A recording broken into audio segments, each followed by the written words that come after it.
Hello everyone, जय हिंद। I hope you all are doing well. हम करने जा रहे हैं mains previous year question analysis और आज हम देखेंगे general studies paper 3 environment section का एक क्वेश्चन।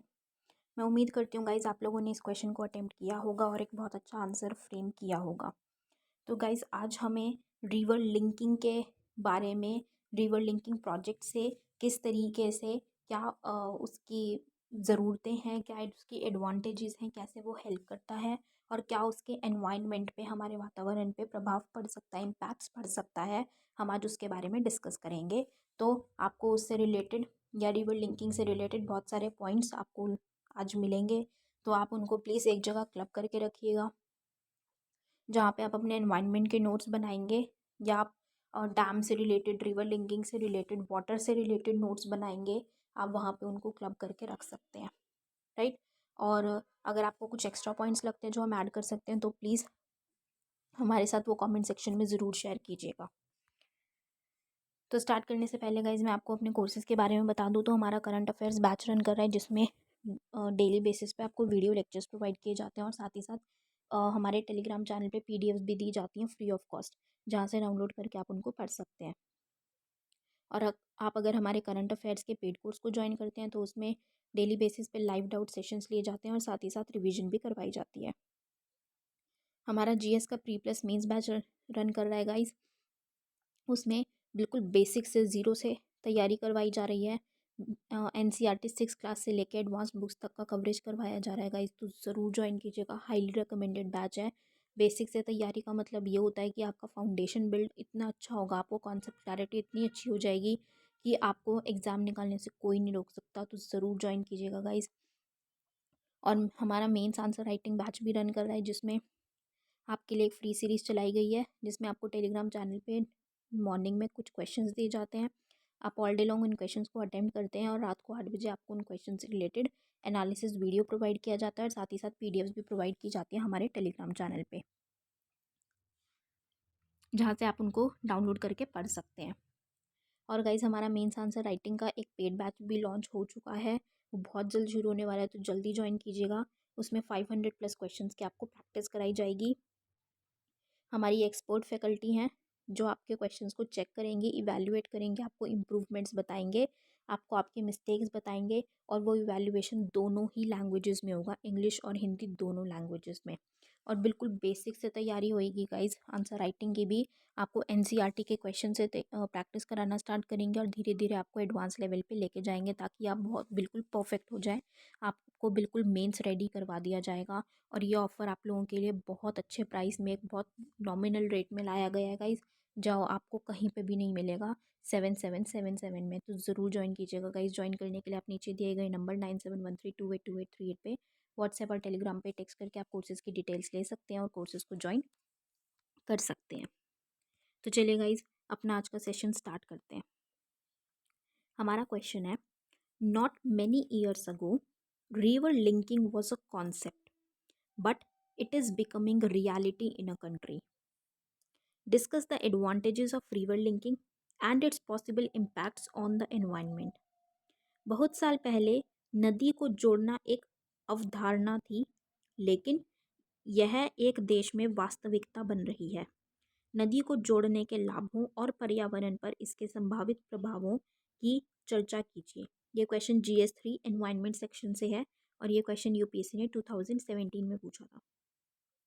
तो गाइज इस क्वेश्चन में हमें क्या बोला जा रहा है कि अगर हम कई सालों पहले की बात करें तो रिवर लिंकिंग, नदियाँ, जब हम नदी को जोड़ने की बात करते हैं तो वो एक टर्म थी, एक कॉन्सेप्ट माना जाता था कि हाँ ये ऐसा हो सकता है या ऐसा है। लेकिन आज वो रियलिटी बन गई है क्योंकि आज उसको अप्लाई किया जा रहा है और बहुत अच्छे लेवल पे अप्लाई किया जा रहा है, मतलब बड़े स्तर पे, बड़े पैमाने पे, ठीक है। तो इसीलिए जो पहले सिर्फ एक कॉन्सेप्ट था, सिर्फ चर्चाओं में था, बातों में था, वो आज रियलिटी में देखने को मिल रहा है। रियलिटी में उसको इस्टेब्लिश किया जा रहा है। तो हमें रिवर लिंकिंग के बारे में उसकी अच्छाइयाँ बतानी है, एडवांटेजेस बतानी है, क्या बेनिफिट्स होते हैं और साथ ही साथ उसके एनवायरनमेंट पे, हमारे वातावरण पे क्या प्रभाव पड़ते हैं, क्या इम्पैक्ट्स होते हैं, वो बताने हैं। सो हम रिवर लिंकिंग को अपने इंट्रोडक्शन से शुरू करेंगे, थोड़ा सा रिवर लिंकिंग के बारे में बताएंगे। देन हम उसको डायरेक्टली उसके एडवांटेजेस के बारे में बताएंगे एंड उसके इम्पैक्ट्स के बारे में बताएंगे और फिर कंक्लूड करते हुए हम अपने आंसर को फिनिश करेंगे। तो चलिए स्टार्ट करते हैं। India is endowed with vast natural resources distributed unevenly across the country. India क्या है कि अगर हम प्राकृतिक संसाधनों की बात करें, नेचुरल रिसोर्सेज की बात करें, तो बहुत रिच कंट्री है, बहुत रिच। ठीक है, लेकिन क्या है कि वो इवनली मतलब एक समान तरीके से डिस्ट्रीब्यूटेड नहीं है हमारी कंट्री में या सारे जगहों पे। कहीं पे बहुत ज़्यादा है, कहीं पे बिल्कुल भी नहीं है। तो इस तरीके से एक असमान तरीके से फैले हुए हैं ये रिसोर्सेज। असमानता है कि किस रीजन में कुछ कहीं ज़्यादा है, कहीं बहुत कम है और कहीं बिल्कुल भी नहीं है। राइट। तो इसके लिए एक इसी तरीके का प्लान है, national perspective plan river linking के लिए भी है। जैसे अगर हम रिवर की बात करें या हम पानी की बात करें, तो ऐसे बहुत सारे रीजन्स हैं जहाँ पे पानी भरपूर मात्रा में मिलता है या जहाँ पे बारिश भी बहुत अच्छी तरीके से होती है। ठीक है, वहाँ पे पानी की कमी नहीं है। लेकिन बहुत सारे रीजन ऐसे हैं जहाँ पे पानी भरपूर मात्रा में नहीं मिलता, वहाँ बारिश भी ठीक तरीके से नहीं होती। ठीक है, वहाँ सूखा पड़ जाता है, बहुत ज़्यादा सूखा पड़ने की टेंशन, वो दिक्कत रहती है। तो इस तरीके से है, तो इसीलिए एक river linking national perspective plan लाया गया सरकार के द्वारा, जिसका उद्देश्य क्या था, जिसका ऑब्जेक्टिव था कि जो सरप्लस रीजन्स है, सरप्लस बेसिन्स है, मतलब जहाँ पे पानी ज़्यादा मात्रा में है या जहाँ हम बोल देते हैं कि बाढ़ आ जाती है, इतनी वहाँ पे वर्षा होती है या इतना पानी होता है, बाढ़ आ जाती है। और एक ऐसे रीजन्स हैं जिनको हम डेफिशिट बोलते हैं, जहाँ पे कि पानी की कमी है, वहाँ पे सूखा पड़ जाता है, ड्रॉट्स हो जाते हैं। तो वो जो सरप्लस है, जहाँ ज़्यादा है, वहाँ से पानी को शिफ्ट करके कम जगहों तक पहुँचा दें। उससे क्या होगा, जहाँ पे ज़्यादा है वहाँ पे पानी शिफ्ट कर दिया जाएगा, तो वहाँ पे भी पानी बैलेंस में रहेगा, और जहाँ पे कम है वहाँ पे पानी को लेके आया जाएगा, तो वहाँ पे जो पानी की कम मात्रा है वो भी पर्याप्त हो जाएगी। तो इस तरीके से एक रिवर लिंकिंग की जाती है। रिवर लिंकिंग प्रोजेक्ट का ये हमारा काम होता है। तो इसी तरीके से, इसी वे में अगर हम बात करें, तो अब हम उसकी एडवांटेजेस कि इससे क्या बेनिफिट होगा और क्या इसके इम्पैक्ट्स पड़ सकते हैं, हम उसके बारे में बात करेंगे। सबसे पहले हम बात करें इसकी एडवांटेजेस, इसकी इससे क्या क्या बेनिफिट्स होते हैं, लाभ होते हैं। First is transfer of water from surplus regions like Assam and Bihar.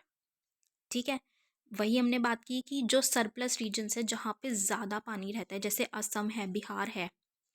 ठीक है, जैसे कोसी रिवर को क्या बोलते हैं, सोर ऑफ बिहार। क्यों? क्योंकि कोसी रिवर वहाँ पे इतना पानी लेके आती है कि बिहार के रीजन्स में बाढ़ आ जाती है, बिहार में।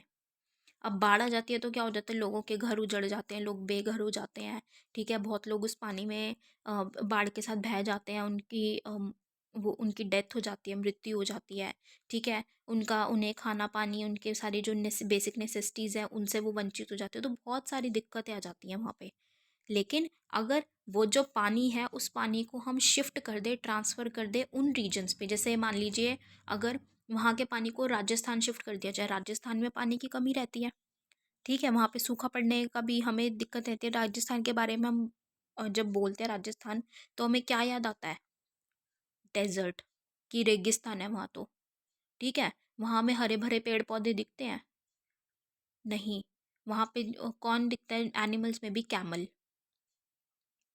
ठीक है, तो इस तरीके से हम उन एरियाज़ पे जहाँ पे बहुत ज़्यादा पानी होता है, जहाँ लोग उस ज़्यादा पानी की वजह से क्या होता है, फ्लड आ जाता है, बाढ़ आ जाती है, तो लोग सफ़र करते हैं।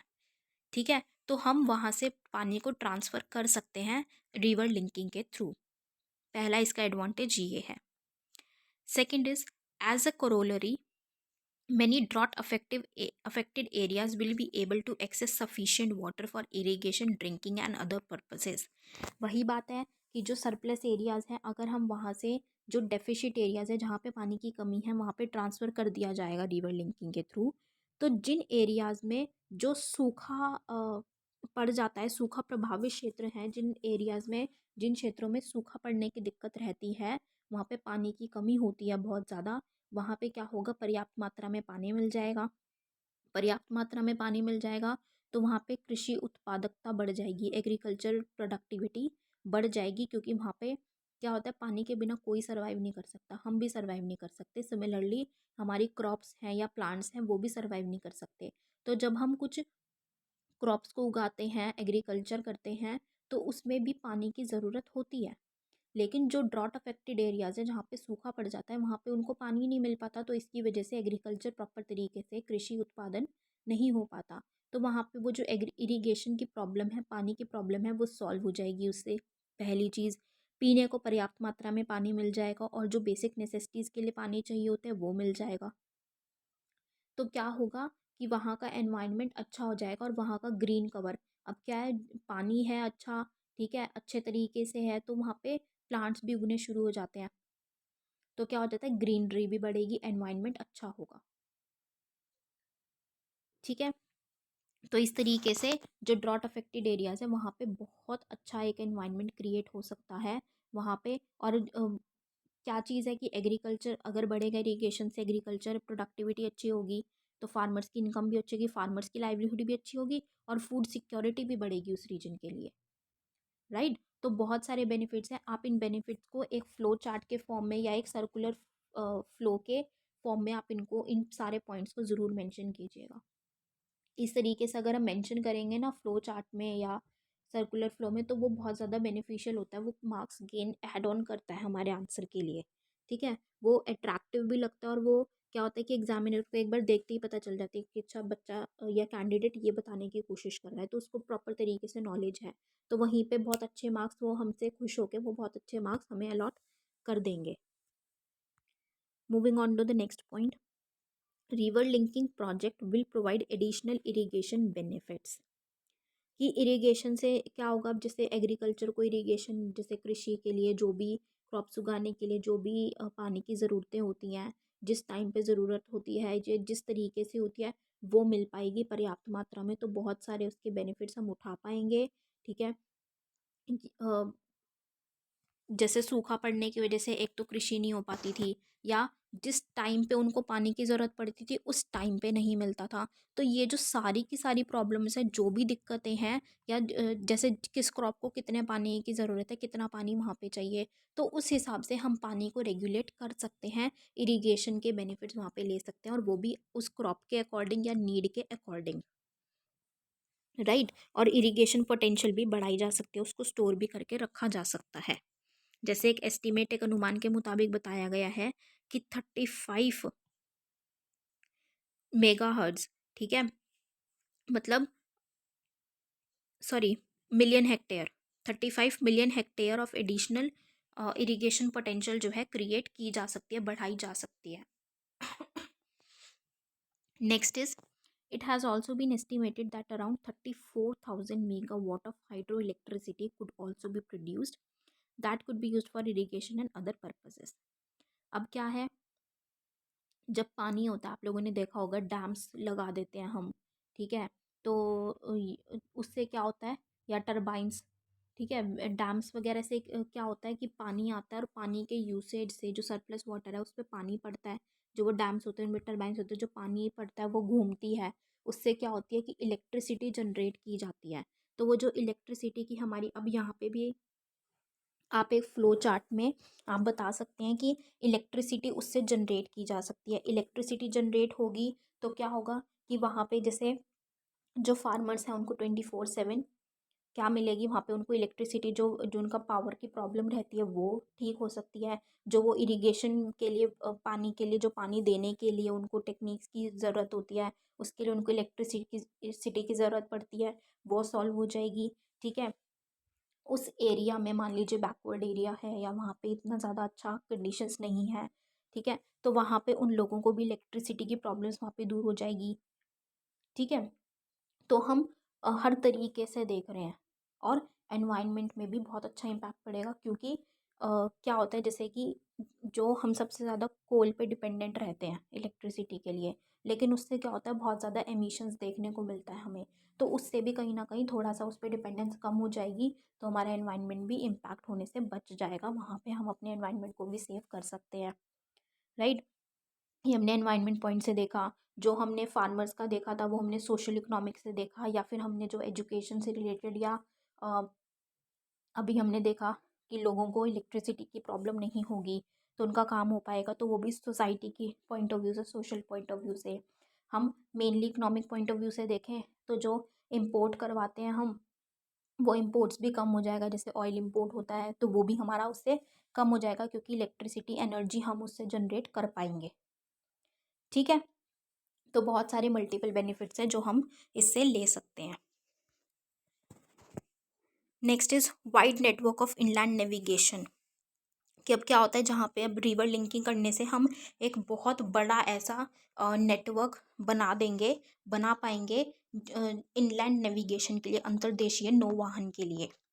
ठीक है, उससे क्या होगा कि जो प्रेशर रेल पे या रोड ट्रांसपोर्ट पे जो प्रेशर रहता है बहुत ज़्यादा, अब क्या होता है रोड ट्रांसपोर्ट पे प्रेशर रहता है, रोड ट्रांसपोर्ट की वजह से क्या होता है, उसमें जो व्हीक्यूलर एमिशंस होते हैं, एमिशंस की वजह से बहुत ज़्यादा पोल्यूशन भी रहता है। लेकिन अगर ये इनलैंड नेटवर्क अगर बढ़ जाएगा, नेविगेशन अगर बढ़ जाएगी, तो उससे क्या होगा, हम शिप्स के थ्रू अपना जो है ट्रांसपोर्टेशन कर सकते हैं, और वो क्या होती है, एनवायरनमेंट फ्रेंडली होती है। तो उससे क्या होगा, एनवायरनमेंट भी बचेगा हमारा, और जो प्रेशर होता है रेल पे, रोड पे, वो भी हमारा कहीं ना कहीं कम हो जाएगा, रिड्यूस हो जाएगा। Next is interstate water dispute will also be resolve to a great extent. अब हम लोग देखते हैं कि इंटरस्टेट वाटर डिस्प्यूट होता है, जैसे कावेरी का भी हम पढ़ते हैं, कावेरी वाटर डिस्प्यूट पढ़ते हैं बहुत ज़्यादा। ठीक है, या कृष्णा रिवर पे जो वाटर डिस्प्यूट है वो भी चलता रहता है। तो क्या है कि ये जो वाटर के लिए डिस्प्यूट चलता रहता है स्टेट्स के बीच में, कि हमें ज़्यादा पानी की ज़रूरत है, या आप इतना पानी रिलीज़ कीजिए, इस तरीके से पानी की क्वांटिटी सेट करनी है कि इतना पानी स्टेट को मिलना है, इतना पानी स्टेट को मिलना है। तो वो क्या, वो जो डिस्प्यूट चलता रहता है उसको सॉल्व कर पाएंगे अगर हम जो सरप्लस वाटर जहाँ पे है, हम उनको डेफिशिट एरियाज़ पे अगर प्रोवाइड कर पाएंगे, रिवर को उन एरियाज तक लिंक करेंगे। तो ये जो प्रॉब्लम है, क्योंकि ये प्रॉब्लम क्यों अराइज होती है, वाटर स्कार्सिटी की वजह से ही। तो ये जो वाटर स्कार्सिटी की प्रॉब्लम है ये भी वहाँ पे सॉल्व हो जाएगी, तो ये जो डिस्प्यूट्स हैं ऑटोमेटिकली ये भी रिजॉल्व हो जाएंगे, हमारे सुलझ जाएंगे। ये हमने बात की एडवांटेजेस की, कि रिवर लिंकिंग से क्या क्या एडवांटेजेस, क्या क्या हमें लाभ हो सकते हैं या होंगे। अब हम बात करें इसके इम्पैक्ट्स की, इसके प्रभाव क्या होंगे हमारे पर्यावरण पे, हमारे एनवायरनमेंट पे। First is, it is feared that construction of big dams and long canals will destroy natural vegetation and will disturb the ecological balance. अब क्या होगा, ये डर देखा जाता है, ये आशंका है कि अगर बहुत बड़े जैसे रिवर लिंक करने के लिए अगर डैम्स बनाए जाएंगे, ठीक है, लॉन्ग कैनाल्स अगर बनाए जाएंगे, लंबी नहरों का निर्माण किया जाएगा या बांधों का निर्माण किया जाएगा, तो उससे बहुत सारी वहाँ की जो वेजिटेशन है वो डिस्ट्रॉय हो सकती है, क्योंकि उनको डैम्स बनाने के लिए जगह होगी, वहाँ की जो वेजिटेशन है वो डिस्ट्रॉय होगी। ठीक है, इकोलॉजिकल जो वहाँ का बैलेंस है वो बिगड़ सकता है उससे। या फिर क्या होता है कि वहीं पे जो मरीन स्पीशीज़ होती है या फिर दूसरे एनिमल्स अगर वहाँ पे रह रहे होते हैं, तो उनको भी बहुत ज़्यादा वहाँ पे प्रॉब्लम होती है। राइट, उनका जो पाथ वो पहले फॉलो कर रहे हैं, जो रास्ते से, मान लीजिए फिशेज़ है, अगर मान लीजिए डैम बना दिया या कोई बैरेज बना दिया नदी को, पानी के फ्लो को डाइवर्ट करने के लिए, तो जो फिशेज़ हैं वो अगर उस रास्ते से जा रही थी, उनका रास्ता है वो उसी रास्ते से जाती हैं, तो वो बैरेज बनाने की वजह से वो रास्ता उनका रुक जाएगा, तो उनको उस पार जाने में कितनी दिक्कत होगी। तो उनका वो जो एक लाइफस्टाइल होता है उनका भी वो टूट जाएगा, वो कहीं ना कहीं डिस्ट्रॉय होता हुआ हमें दिखेगा। तो इस तरीके से उन पे भी हमें दिक्कतें देखने को आएंगी। और जो वेजिटेशन डिस्ट्रॉय होगी वो तो है ही, उससे क्या होगा, वेजिटेशन डिस्ट्रॉय होने से जो वहाँ का इकोलॉजिकल बैलेंस है, पारिस्थितिकी संतुलन है, वो बिगड़ जाएगा वहाँ का। ठीक है, next is, the project will also be detrimental to mangroves in the delta region of West Bengal and will have implications for richest fisheries in India. कि जो प्रोजेक्ट है, अगर ये प्रोजेक्ट लगाया जाएगा, तो उससे जो वहाँ की मैंग्रोव वेजिटेशन है उसको भी बहुत ज़्यादा प्रभाव पड़ेगा, उस पर बहुत ज़्यादा प्रभाव पड़ेगा। हो सकता है कुछ मैंग्रोव पेड़ वहाँ से हटाने भी पड़ जाएं। ठीक है, और मैंग्रोव्स की हमने बात की थी, मैंग्रोव्स हमारे वो सॉल्ट टॉलरेंट वेजिटेशन होती है, मैंग्रोव्स इतने हेल्पफुल होते हैं कि जो जैसे साइक्लोन्स हैं या सुनामीज़ हैं उससे एक बैरियर का काम करते हैं, वो उनसे बचा लेते हैं हमें, ठीक है। तो वो उससे भी बचाते हैं। अगर उनको हटा दिया जाएगा और मान लीजिए अगर वो डैम टूट गया या ऐसी भाई कुछ मिसहैपनिंग हो सकती है, तो क्या होगा, वहाँ पे उस एरिया में फ्लड आ सकता है, या वहाँ की जो लोकेलिटी है, वहाँ के जो लोकल है, उनको, वहाँ के स्पीशीज़ हैं, उन सबको को बहुत ज़्यादा नुकसान हो सकता है। और अगर उस जगह पे मान लीजिए एक रिचेस्ट फिशिंग ग्राउंड है, वो वहाँ पे फिशेज़ ली जाती हैं, मतलब पकड़ी जाती हैं, ठीक है। तो वहाँ के जो उन वो फार्मर्स होंगे, कृषि किसान, सॉरी जो मत्स्य पालन किसान किसान होंगे जो मछलियाँ पकड़ते हैं, उनको उनके लाइवलीहुड को भी बहुत अफेक्ट होगा, ठीक है। तो वो जो फिशरीज़ हैं उस बिज़नेस पे बहुत ज़्यादा प्रभाव भी आएगा उससे, और एनवायरनमेंट पे भी आएगा और वहाँ के लोगों पे भी, right. Next is it will inundate large tract of fertile agriculture land and make them unsuitable for agriculture. कि एक तो क्या हो सकता है उसमें डैम सेट करने में कुछ फर्टाइल एग्रीकल्चर लैंड भी पे दिक्कत आ सकती है। जैसे मान लीजिए अगर वो डैम लीक करने लग गया, लीकेज हो गया, तो उससे क्या होगा, ज़्यादा वाटरिंग, क्या होता है कि पानी की ज़रूरत तो होती है लेकिन ओवर नहीं होना चाहिए। वो कहते हैं ना, अति हर चीज़ की बुरी होती है, ओवर नहीं होना चाहिए। तो अगर वो क्या हो जाता है कि वहाँ पे वो फ्लड आ जाता है, ठीक है, बाढ़ आ जाती है। तो उससे क्या होगा, जो फर्टाइल एग्रीकल्चर लैंड होगा वो डिस्ट्रॉय हो जाएगा। या फिर जो डैम्स है उससे भी कुछ ऐसे एमिशंस होते हैं, ऐसी गैसेस रिलीज होती हैं जिससे कि वहाँ पे जो सॉइल है उसके न्यूट्रिएंट्स, या वहाँ पे जो न्यूट्रिएंट्स हैं वो डिस्ट्रॉय हो सकते हैं। तो अगर वो न्यूट्रिएंट्स डिस्ट्रॉय हो जाएंगे तो कहीं ना कहीं क्या होगी, वो जो फर्टाइल लैंड है उसकी प्रोडक्टिविटी, उसकी फर्टिलिटी कम हो जाएगी, तो वो एग्रीकल्चर के लिए इतने सूटेबल नहीं रहेंगे। तो ये हमने किसकी बात की गाइज, इम्पैक्ट्स की बात की कि एनवायरनमेंट पे ये पॉसिबल इम्पैक्ट्स हो सकते हैं। सो हमने मेन पार्ट में अपने उसके एडवांटेजेस की और उसके इम्पैक्ट्स की बात की, डायरेक्टली स्ट्रेट फॉरवर्ड जो हमसे क्वेश्चन में पूछा गया था। अब हम इसको कंक्लूड करेंगे। कंक्लूजन में हम बताएंगे कि जैसे कि हर एक की टू साइड्स होती हैं, जैसे अब बोलते हैं ना, अ coin, every coin has two sides, कि हर एक चीज़ की दोनों साइड्स होती हैं। तो रिवर लिंकिंग प्रोजेक्ट भी, उसकी डिसएडवांटेजेस भी हैं, सिर्फ एडवांटेजेस ही नहीं है, वो डिसएडवांटेजेस से बचा हुआ नहीं है, ठीक है, उसके नुकसान भी है कुछ। तो एनवायरनमेंट एंगल से अगर हम सोचें तो कुछ चीज़ें कंसिडर करने की ज़रूरत है, कुछ चीज़ों पे बहुत ज़्यादा ध्यान देने की ज़रूरत है, ताकि एनवायरनमेंट पे और जो इकोलॉजी पे है उस पर कम से कम डैमेज हो सके। हाँ, उसके एडवांटेजेस हैं, हमने बेनिफिट्स पढ़े हैं, बहुत अच्छे बेनिफिट्स हैं, उसके लाभ हैं, लेकिन उसके साथ साथ उसका जो एनवायरनमेंट पे, हमारे पर्यावरण पे उसका जो प्रभाव है वो भी हम नज़रअंदाज नहीं कर सकते। तो हमें इस तरीके से ध्यान देना है इस प्रोजेक्ट पे कि जो एनवायरनमेंट, हमारे पर्यावरण पे या पारिस्थितिकी पे हमें कोई इतनी ज़्यादा डैमेज उसको ना हो, कम से कम हो, हम उसको जितना कर सकें कम कर दें उस डैमेज को। सो आई होप गाइज आप लोगों को ये एनालिसिस पसंद आया होगा। With this we end up this session today. और आप लोगों को अपना फीडबैक ज़रूर दीजिएगा, और कुछ एक्स्ट्रा पॉइंट्स हैं तो आप कमेंट सेक्शन में ज़रूर शेयर कीजिएगा। सो एंड करने से पहले मैं आप लोगों को अपने कोर्सेज़ के बारे में बता दूं, तो हमारा करंट अफेयर्स बैच रन कर रहा है जिसमें डेली वीडियो लेक्चर्स और पीडीएफ्स दिए जाते हैं आपको हमारे टेलीग्राम चैनल पे। और आप अगर हमारा पेड कोर्स ज्वाइन करते हैं तो उसमें आपके लिए लाइव डाउट सेशंस आपके कंडक्ट किए जाते हैं और रेगुलर रिवीजन कराई जाती है। जीएस का गाइज हमारा प्री प्लस मेंस बैच है, बिल्कुल फुल फ्लेज्ड बैच है गाइज, बेसिक से तैयारी कराई जा रही है, हाईली रिकमेंडेड, ज़रूर ज्वाइन कीजिएगा।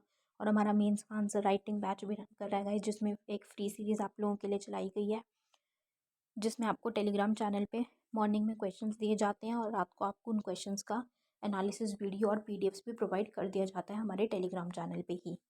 और आपके लिए आंसर राइटिंग का हमारा पेड कोर्स भी लॉन्च हो चुका है गाइस, ज़रूर ज्वाइन कीजिएगा उस पेड कोर्स को।